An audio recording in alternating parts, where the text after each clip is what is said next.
为什么社会财富明明越来越多，我们却感觉越活越累？工资涨幅永远追不上房价物价，过什么有人啥都不用干，靠房租股票就能躺赚，而我们拼尽全力也只能勉强维持生活。这些困惑看似是今天的新问题，但早在160多年前，马克思就在《资本论》里把他们的根源挖了个透。也不是我们不够努力，而是资本主义这套赚钱逻辑骨子里就带着多拿少给的属性。今天的平台算法、金融产品不过是当年工厂机器的新马甲，核心逻辑从未改变。咱们读《资本论》也不是为了学教条，也不是为了骂资本，而是为了练就一双透视眼。比如看到一份工资单，要能看懂这背后我到底干了多少有偿劳动，用无偿的拨干了多少剩余劳动。看到商品价格，要能直接想到这价格里藏着多少工人的汗水，又被多少环节的资本家分走了利润。所以别担心读不懂，只抓核心资本怎么生钱，我们的劳动怎么被分走，看懂这些，再看今天的职场和市场，你会有全新的眼光。在正式深入《资本论》之前，咱们先拿到3把入门钥匙，它们能帮我们绕开晦涩的术语，直接抓住马克思分析问题的核心。第一把钥匙叫做抽象力。咱们平时看问题总习惯盯着具体的人和事，比如觉得某个老板苛刻，某个公司工资低。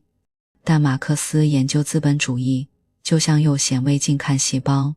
不纠结单个细胞长啥样，而是找所有细胞共有的结构和规律。他把复杂的社会现象拆解开，找到背后不变的逻辑。举个例子，面包房、服装厂、电子厂，表面上看是完全不同的生意，但马克思用抽象力一拆，就会发现它们本质上都是资本赚钱的工具。老板出钱买机器、原料，最后卖产品赚钱。这个流程再往深了拆，老板花的钱还能分成2类，缝纫机、厂房的钱。这些东西能反复用，马克思称之为不变资本。另一类是给工人发的工资，工人干1天活，工资就消耗掉了，这叫可变资本。为什么要这么拆呢？剥削的本质就暴露了。比如面包行老板花10万买烤箱，5万雇工人，1个月后卖面包赚了18万，拨出来的3万利润从哪来？肯定不是烤箱自己生的，它再贵也不能自己烤面包，只能是工人的劳动创造的。要是没有这种抽象力，我们可能只会觉得老板运气好，面包卖得好，却看不到利润的本质，是工人的剩余劳动。这种抽象力对我们今天也很有用。比如看外卖平台，别只觉得是方便吃饭的工具，会发现平台投入的系统服务器是不变资本，而骑手的劳动力就是可变资本。平台赚钱的逻辑还是靠骑手的劳动创造价值，再拿走一部分剩余价值。第2把钥匙是看清制度。很多人读《资本论》容易觉得马克思是在骂资本家贪婪黑心，但其实马克思从来没把问题归罪于个人，而是指向了资本主义的制度本身。在这个制度里，不管是老板还是工人，都被一种不得不这样的逻辑推着走。资本主义要活下去，就必须不断扩张赚钱。老板不是想剥削，就可能被淘汰。想象一下，有2家面包房，别老板每天让工人干8小时，别老板让工人干10小时，还压低工资，这样别老板的成本更低，能把面包卖得更便宜，慢慢就会把别老板的客户抢走。别老板要么跟着延长工时降工资，最后不管老板愿不愿意，都得加入这场剥削竞赛。这不是人坏，是制度的生存规则。还有一个关键矛盾要记牢，资本家想多赚钱少花钱，这不是双方脾气不合，而是资本主义自带的死结。工人靠劳动换工资，就得让工资涨过劳动时间。但资本家的利润来自工人创造的价值减去工资，工资涨了，资本家又不愿意。这种矛盾不是靠老板发善心就能解决的，而是制度本身决定的，是搞懂3个大白话概念。这3个概念就像数学里的加减乘除，是理解资本运作的基础。一、商品，咱们平时觉得能卖的东西就是商品，但马克思说，一是劳动产品，二是用来交换。比如你妈妈给你做的饭是劳动产品，但不是用来卖的，就不是商品。外卖小哥送的饭，厨师做的劳动产品，这才是商品。为什么强调这个？因为资本主义的所有活动都围绕商品交换展开。资本要赚钱，就得把工人的劳动变成商品，再通过卖商品换钱。而价值，咱们买东西时总觉得老板定多少钱，东西就值多少钱。但马克思说，商品的价值不是老板定的，而是社会必要劳动时间定的。比如全行业做一件衣服，最快的工厂要1小时，最慢的要3小时，平均下来要2小时。那这件衣服的价值就是2小时的劳动。要是某家工厂效率高，它还是能按2小时的价值卖，多赚的钱就是超额剩余价值。剩余价值，这是资本论的核心中的核心。咱们先简单理解工人干1天活创造的价值，剩下的时间干了活创造的价值就被老板拿走了，这部分就是剩余价值。比如工人1天干8小时，4小时换工资，剩下4小时创造的价值就是剩余价值，老板靠这个赚钱。咱们就能更好地理解资本论第1卷的核心。资本到底怎么生产剩余价值？资本光有货币和商品它不行，它必须通过生产过程把工人的劳动变成能赚钱的工具，这才是资本主义的造血机。首先要搞懂商品的双重身份，也就是使用价值和价值。使用价值很好理解，就是商品的有用性。衣服能保暖，这是所有社会都有的属性，但价值就不一样了，指的是商品能用来交换的属性。比如一个面包能换2瓶水，不是因为面包比水更有用，而是因为生产它们背后过后出了工人的劳动。马克思说，价值的本质是凝结在商品中的无差别的人类劳动，不管是烤面包还是装水瓶，本质上都是工人付出的体力和脑力。翻着这个逻辑，劳动也有双重身份，就是具体劳动和抽象劳动。具体劳动是你做什么活，比如裁缝缝衣服，农民种麦子，程序员写代码，这些不同的劳动创造了商品的使用价值。而抽象劳动则是你付出了多少体力、脑力。不管是缝衣服还是写代码，本质上都是人消耗精力的过程，正是这种抽象劳动创造了商品的价值。这可是资本论的核心密码。为什么程序员的代码能和农民的麦子交换？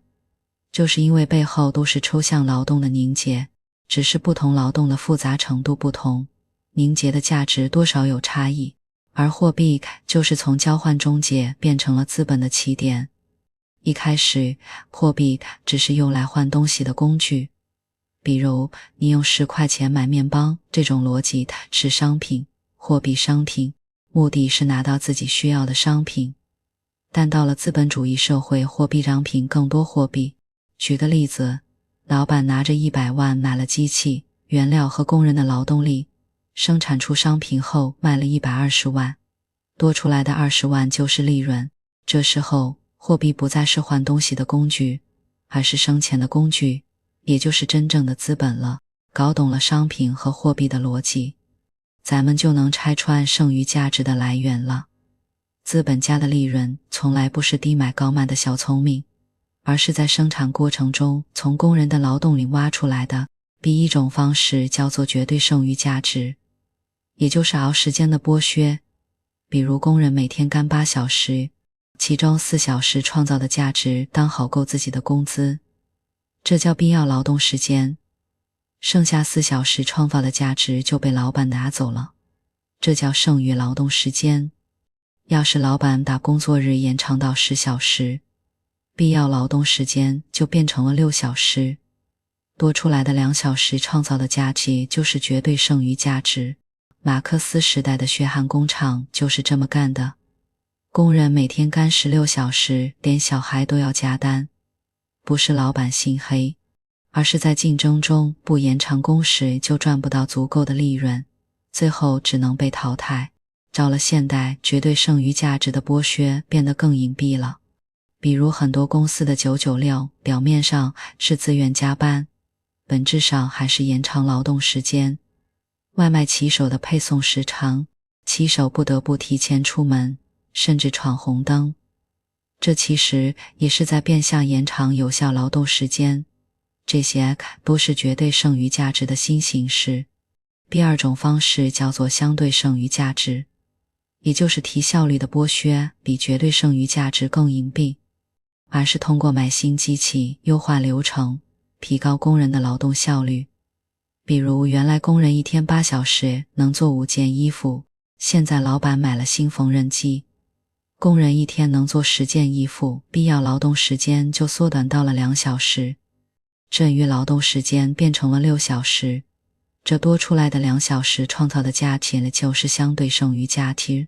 很多人觉得效率提高嘛，工资也涨了是好事，但其实背后藏着更狠的剥削。比如工人效率翻了1倍，工资只涨了 20%， 那剩下 80% 的效率提升都变成了老板的利润。工厂机器越先进，工人的动作越机械，每分钟要完成多少的动作都有规定。看似工资比以前高，但被剥削的程度其实更高了，而工资就是掩盖剥削的障眼法。咱们总觉得工资是干多少活给多少钱，但马克思说，工资的本质是劳动力的价格，不是劳动的价格。工人卖给老板的不是劳动，而是自己干活的能力，也就是劳动力。老板付的工资只是购买劳动力的费用，但工人在劳动过程中创造的价值远不止工资这么多，多出来的部分就是剩余价值。比如工人一天干8小时，工资200块，但8小时创造的价值是400块，老板偷偷拿走了200块，却让工人觉得我干8小时拿200很公平，这就是工资的欺骗性。资本它不会停下脚步，而是会把赚到的钱再投进去，让资本越滚越大，这就是资本积累。简单再生产就是把赚的钱全花了，比如老板赚了20万，全用来买奢侈品，没扩大生产，但只要工人还在干活，资本就能持续剥削，维持基本运转。但资本主义的本质是扩张，所以更多时候是扩大再生产，再用来买机器，雇更多工人，下一年就能赚40万。资本就像滚雪球一样越来越大，而资本积累的铁律是越积累贫富差距越大。一边是资本家的资本越来越多，能买更多机器，雇更多工人，甚至垄断行业。另一边是工人的相对贫困，工资涨得比利润慢，同时还会出现产业后备军，也就是失业人群。就像现在的内卷，老板扩产需要更多工人，你不接受996，有的是人愿意干，工人只能被迫接受更低的待遇，更长的工时，这就是资本积累的必然结果。还要提一下原始积累，也就是资本的第一桶金。很多人觉得老板的钱是省吃俭用攒的，原始积累是用血与火的文字写入人类编译史的。英国的圈地运动把农民赶出土地，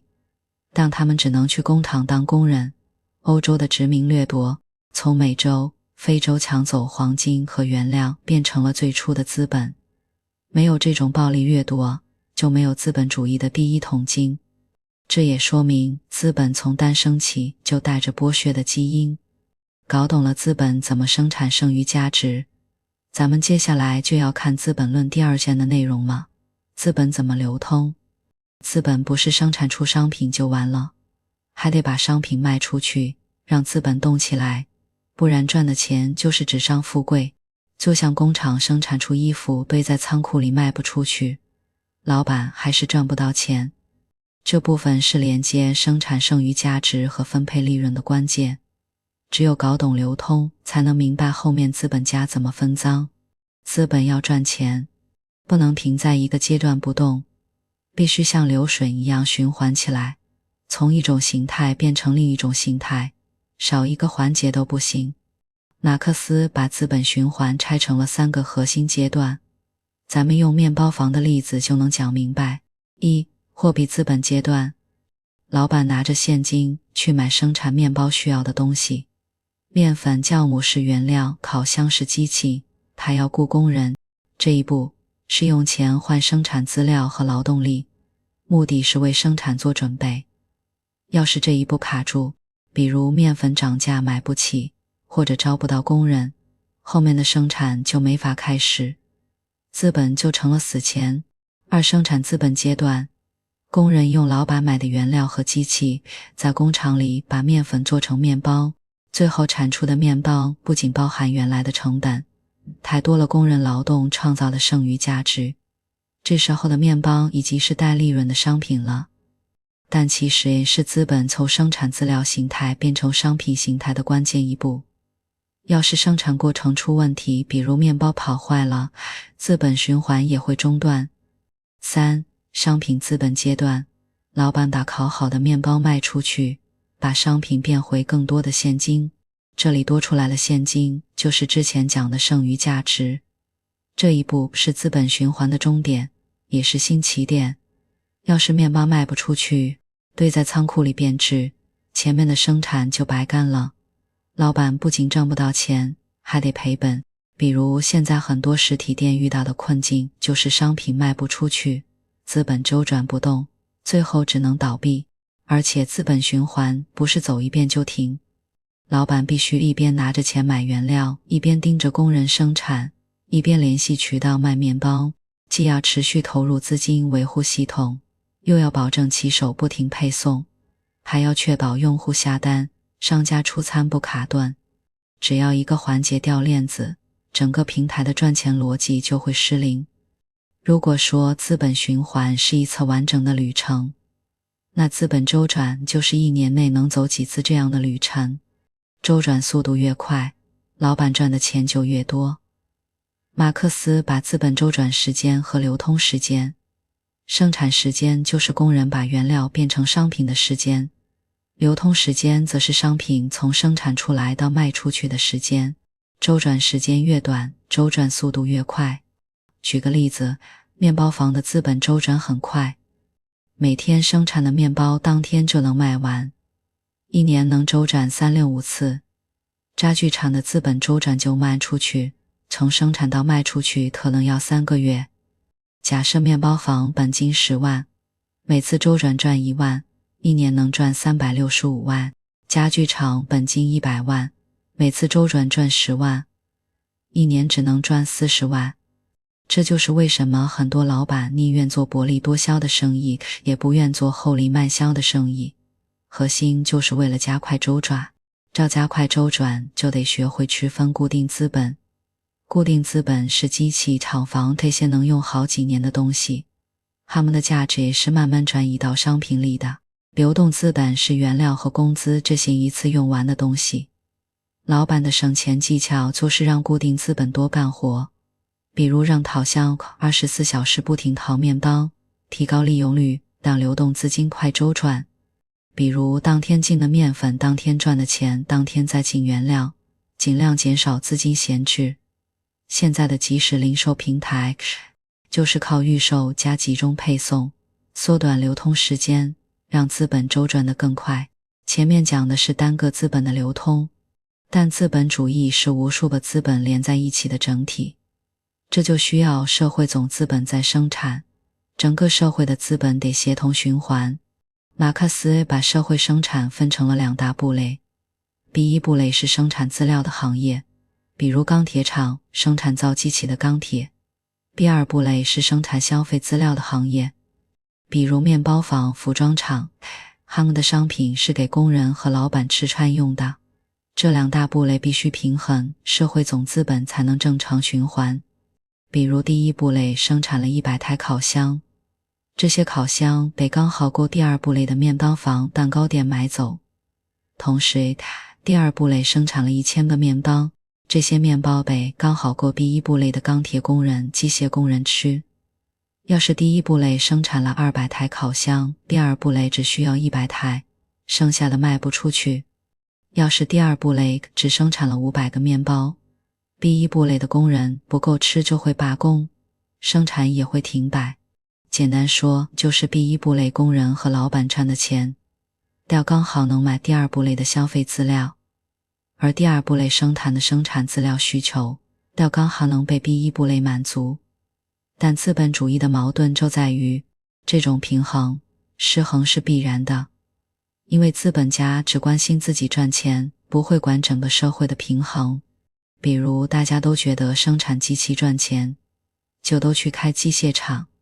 结果机器卖不出去，或者都觉开面包房。这种生产过剩就是资本主义经济危机的根源。搞懂了资本流通的逻辑，咱们就能明白，资本不仅要在生产中创造剩余价值，而当剩余价值真正变成利润后，就会进入下一个环节，怎么分赃。比如老板赚了钱要给地主付地租，还要和其他资本家分利润，这就是《资本论》第3卷要讲的内容。利润怎么分赃？经过第1卷的生产剩余价值和第2卷的实现剩余价值，资本终于拿到了利润这块蛋糕。但这块蛋糕不会只归一个人，而是要在资本家、银行家、地主等不同群体间分配。只有搞懂这个分配游戏，才能探清资本主义社会的利益链条，以及它最终的矛盾到底藏在何处。首先，我们要厘清一个关键概念，利润和剩余价值其实是同一块钱，只是说法的改变，却成了掩盖剥削的遮羞布。通过前面的内容，我们知道剩余价值是工人剩余劳动创造的。比如老板花10万生产，最后赚了2万，这2万就是剩余价值，明明白白来自工人的劳动。但到了实际经营中，老板不会这么算，他会把这2万说成利润，并宣称利润来自全部资本，好像8万的机器和2万的工资一样，都为赚钱做了贡献。为什么要这么换说法？因为一换说法，剥削的本质就被藏起来了。如果说剩余价值，工人会清楚，老板的钱是我多干的活换来的。但说利润，就变成了老板眼光好，会经营，靠全部资本赚的钱，仿佛和工人的劳动没了直接关系。这就像把偷来的钱说成赚来的钱，性质没变，但听起来合理多了。老板真正关心的其实是利润率。利润率的公式是剩余价值除以总资本。比如别老板有10万总资本赚2万，利润率是 20%， B 老板用20万总资本挣3万，利润率 15%。 哪怕 B 老板赚的绝对值多，低位利润率才是衡量资本赚钱效率的核心指标。这也决定了后面不同行业的资本会往利润率高的地方跑。如果每个行业利润率不一样，资本就会用脚投票，最后形成平均利润。这是资本主义分配的潜规则。比如一开始开工厂的利润率是 20%， 资本家肯定会把钱从商店转到工厂，因为工厂更赚钱，结果就是工厂越来越多，产品供大于求，价格下跌，利润率降到 15%， 而商店越来越少，商品供不应求，价格上涨，利润率升到 15%。 最后不管是工厂还是商店，利润率都差不多，这就是平均利润。平均利润形成后，不再按价值卖，而是按生产价格卖。生产价格等于成本加平均利润。比如一件衣服的成本是80块，平均利润是20块，不管这件衣服的价值是多小，都会按100块卖。这看起来好像价值规律失效了，但其实没有。平均利润的本质还是不同行业的资本家在平分全社会的剩余价值。开工厂的没多赚，只是剩余价值在行业间重新分配了而已。这种分配规则让整个资本主义变成了利益共同体，哪怕不同行业的资本家平时有竞争，但在瓜分剩余价值这件事上是一致的。工人创造的剩余价值不仅被自己工厂的老板拿走，还会通过平均利润分给其他行业的资本家。除此以外，绕不开的还有利息与地租。这就需要聊到钱生钱和币生钱的真相。因为除了产业资本家，比如开工厂做贸易的，还有银行家，还有地主，他们靠地租分赃。他们看似没直接参与生产，却能坐享其成。利息的本质是产业资本家把一部分剩余价值分给银行家的好处费。比如老板要扩产没钱买机器，就找银行借钱，1年后连本带利还。这部分利息不是钱生出来的，而是老板用借来的钱赚的剩余价值分了一部分给银行家。银行家没参与生产，整只是在瓜分工人创造的剩余价值。现在的网贷和信用卡利息也是这个逻辑，你借的钱用来消费或周转，最后还的利息其实是你自己或其他工人创造的剩余价值。其实是产业资本家把一部分剩余价值分给地主的租金。比如农民租地主的地种庄稼要付地租，老板租地主的厂房开工厂也要付地自己生的，而是农民或工人创造的剩余价值分了一部分给地主。地主既不种地也不拍糖，只是资本主义分配最不劳而获的部分。现在城市里的房租本质也是地租的一种，租块的工资里有一部分要用来支付房租，而这部分利润最终还是来自工人的劳动。资产阶级为了掩盖这种剥削性的分配，提出了3位一体公式：资本生利润，土地生地租，劳动生工资。这个公式看起来很公平，好像每个人的收入都来自自己的资本或劳动。但马克思一针见血地指出，这是彻头彻尾的骗局。所有收入的本质都来自工人的劳动，利润是工人剩余劳动的直接产物，利息和地租是剩余劳动的二次分配，工资是工人必要劳动的报酬，资本就是一堆没用的东西。土地也长不出庄稼，比如一个面包行老板的利润，银行的利息，房东的地租，工人的工资都来自工人烤面包的劳动。要是没有工人，烤箱不会自己烤面包，钱不会自己产生价值。这个骗局的危害是，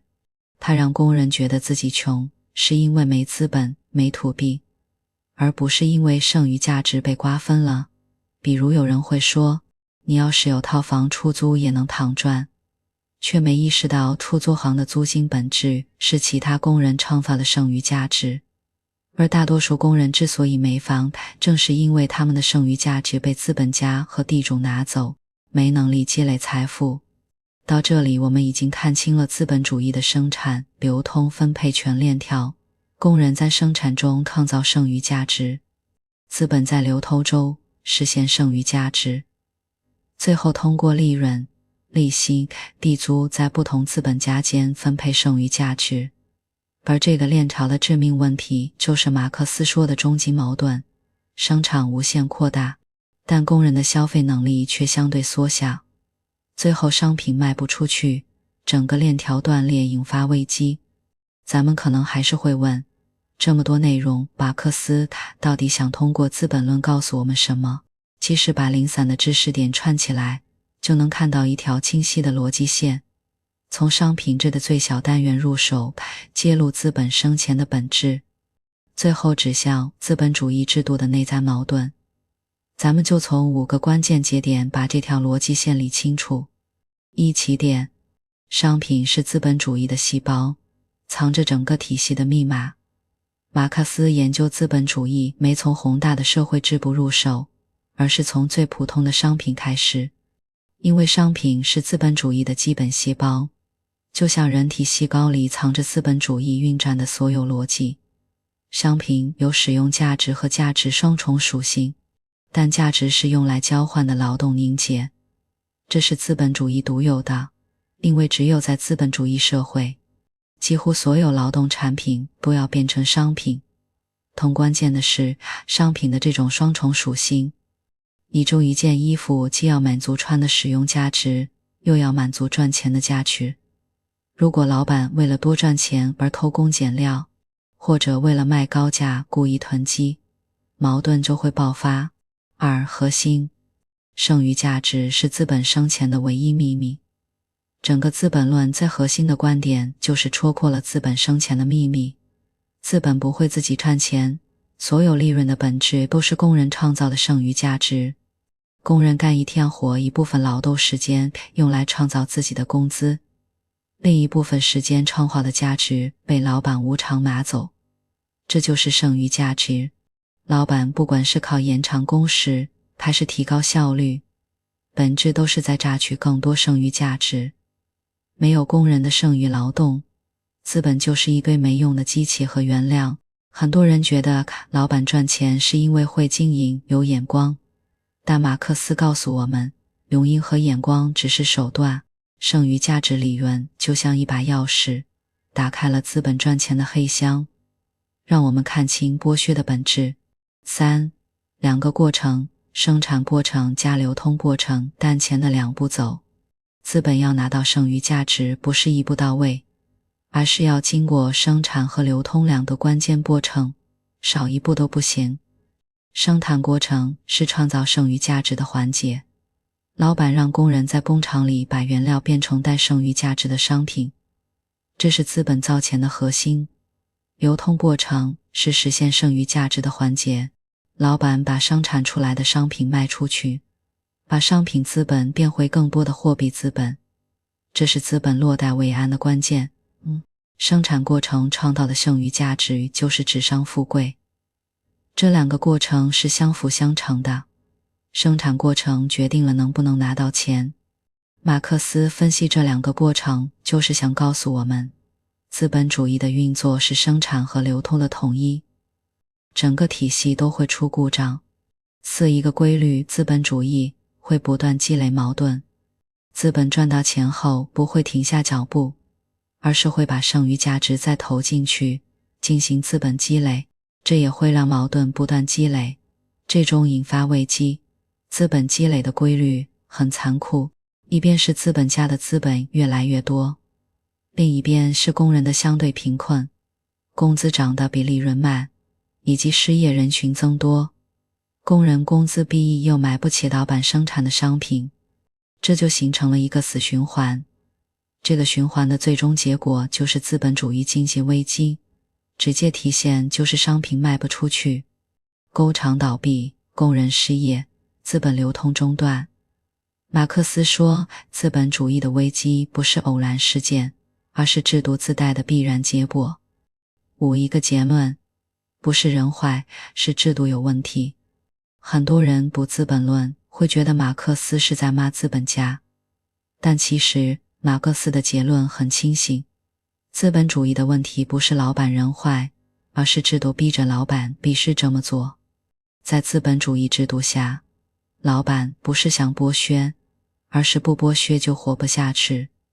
如果一个老板不榨取剩余价值，不进行资本积累，就会被其他资本家击垮。这种生存压力让所有资本家都被迫加入剥削竞赛，不是人坏。所以马克思的结论不是打倒资本家，而是改变让资本家必须剥削的制度。他希望建立一个原能掌控资本，而不是资本掌控人的社会。最清这5个关键节点，咱们就掌握了资本论的核心逻辑。而这个逻辑放到今天依然适用。现在的平台剥削、内卷、贫富差距，其实都是这个逻辑的现实验证。接下来咱们就用这个逻辑看看，资本论对今天的世界有什么现实意义。资本论讲的是19世纪的工厂蒸汽机，现在都是平台算法、数字货币了，这些老理论还能用吗？其实恰恰相反，今天我们身边的很多现象看似是新事物，骨子里还是资本论分析的老逻辑。只要用资本论的透视镜一看，就能看清这些现象的本质，不会被新包装迷惑。咱们就从3个最常见的现实问题入手，拆解资本论的现实意义。一、平台经济的剥削，算法背后的剩余价值新玩法。现在大家离不开外卖、网约车、快递这些平台，他们常说自己是科技公司连接器，但用资本论的逻辑一拆，就会发现他们还是资本剥削的新载体，只是把工厂机器换成了算法系统，把工人考勤换成了数据监控。首先看绝对剩余价值的新形式，平台用算法压缩配送时间、接单时长，本质就是在延长工人的剩余劳动时间。比如外卖骑手的配送时间从最初的45分钟，为了不超时被罚钱，骑手不得不闯红灯逆行。这和马克思时代工厂主延长工人劳动时间本质上没区别，多是套熬时间榨取更多剩余价值。再看相对剩余价值的新套路，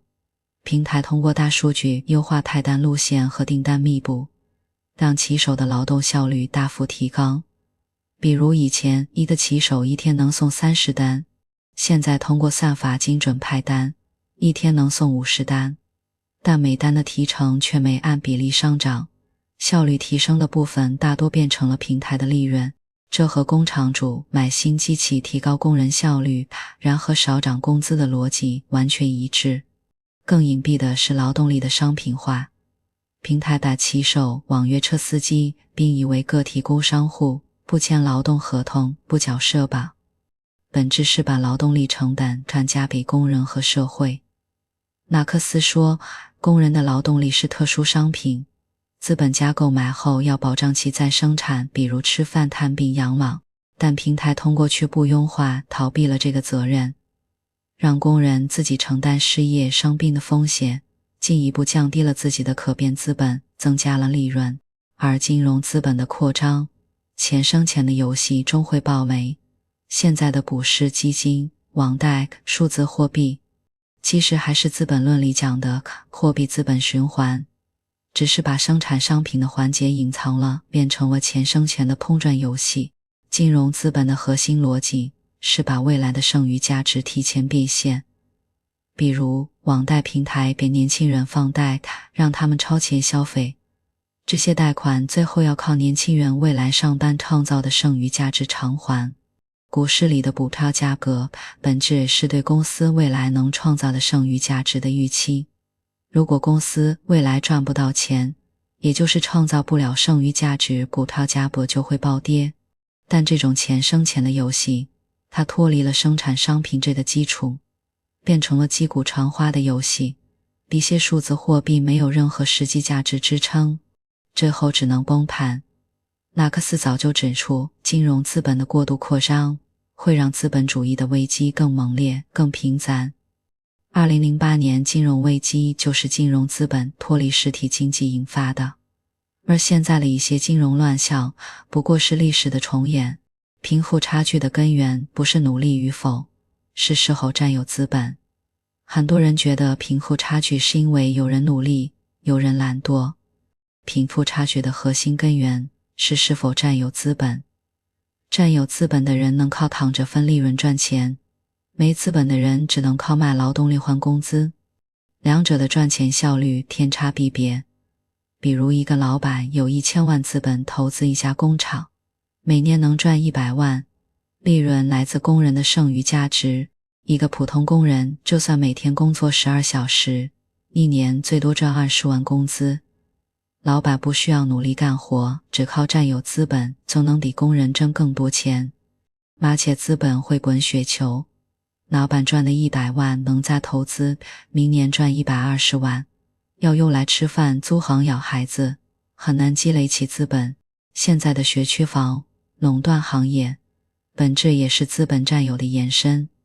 这些都不是努力能改变的，而是资本占有带来的特权。这和马克思说的资本主义积累的一般规律完全吻合，那就是资本越积累，贫富差距越大。那么面对这些问题，我们能做什么？答案不是推翻一切，读资本论不是为了抱怨现实，而是为了看清本质后，知道该怎么保护自己，争取权益。我们不用喊打倒资本，但可以用资本论的逻辑做出更理性的选择。我们可以一方面看清充单奖励、灵活就业背后的剥削本质，合理安排工作时间，保护自己的身体健康；另一方面支持骑手司机们争取合理权益，比如提高提成、缴纳社保。因为这些争取本质是在对抗剩余价值的过度榨取。当资本的剥削有边界，面对金融陷阱，我们可以探清高收益背后的风险，不盲目参与网贷、炒作数字货币，因为这些钱生钱的游戏大多是在瓜分他人的剩余价值，最终会有人亏损，优先选择和实体经济相关的投资，比如投造实际价值的资本才是相对稳定的。面对贫富差距，我们可以一方面努力提升自己的劳动技能，让自己的劳动力商品更有价值，争取更高的工资；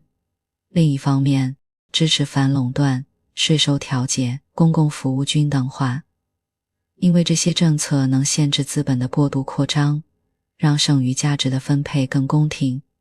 总之，资本论不是一本过时的理论书，而是一本看清现实的工具书。它让我们明白，不是个人运气不好，也不是科技发展的必然，而是资本运作的逻辑结果。探清这一点，我们就不会陷入内卷、焦虑、躺平、绝望，而是能更清醒地面对现实，做出对自己、对社会更有利的选择。而这是我们读资本论最大的收获。为什么要说它能让我们不被资本绑架？讲到这里，可能有人会觉得，读资本论是不是越读越重复，越读越觉得资本十恶不赦？其实恰恰相反，马克思从来没把资本当成洪水猛兽，他批判的不是资本本身，而是资本掌控人的制度。我们读资本论也不是为了学会骂资本，而是为了拥有不被资本绑架的清醒和底气。资本本身没有善恶，它可以是建工厂、造机器的工具，也可以是剥削工人、制造危机的凶器，关键在于人能不能掌控它。在资本主义制度下，资本成了主人，人成了工具，工人为了工资被迫996，年轻人为了买房背上几十年房贷，甚至有人为了赚快钱陷入金融骗局。这些都是人被资本绑架的样子，就是帮我们看清这种绑架的本质，让我们不再把被剥削当成命不好，把内卷当成常态，把为资本打工当成人生唯一选择。比如很多人会陷入工资焦虑，总觉得工资不够花，想换更高薪的工作，看到别人靠炒股买房赚钱，就跟风入场，最后被套牢。这其实就是被资本的赚钱逻辑绑架了，把赚钱当成了人生的唯一目标，却忘了自己真正想要什么。而读了资本论就会明白，工资只是劳动力的价格，不是人的价值。资本的赚钱游戏永远有风险，与其被它推着跑，不如停下来想想，我想要的生活真的需要靠无限赚钱来实现吗？还有人会陷入消费焦虑，看到网红推荐的奢侈品，看到别人换了新手机、新汽车，就觉得自己落后了。这其实也是被资本的商品逻辑绑架了。资本通过广告营销，让我们把买商品当成证明自己的方式，却忘了商品的本质是满足需求，不是炫耀身份。而资本论早就告诉我们，商品的价值来自劳动，不是来自品牌溢价。与其为了面子买单，不如为了实用和喜欢而消费，这才是不被资本的消费陷阱绑架。资本论给了我们改变现状的勇气。当我们看清996不是奋斗，当我们明白贫富差距不是努力不够，而是资本占有权的不平等，当我们知道金融骗局不是运气差，而是资本空转的必然，我们就不会再默默忍受，而是会主动争取自己的权益，比如拒绝无意义的加班，比如支持反垄断政策，比如呼吁更公平的分配制度。这种争取不是对抗资本，而是夺回对自己人生的掌控权，让资本重新变成服务人的工具。最后想说一句，资本论没有给我们一夜暴富的秘籍，也没有给我们完美社会的蓝图，但它给了我们提问的能力和清醒的头脑。当我们下次看到商品价格时，能问一句，这价格里藏着多少工人的劳动？当我们拿到工资条时，能问一句，我创造的价值真的只有这么多吗？当我们面对资本的诱惑时，能问一句，这真的是我想要的吗？这就是读资本论最大的意义，不被资本的逻辑牵着走，不被现实的困境困住脚，做自己人生的主人，而不是资本的奴隶。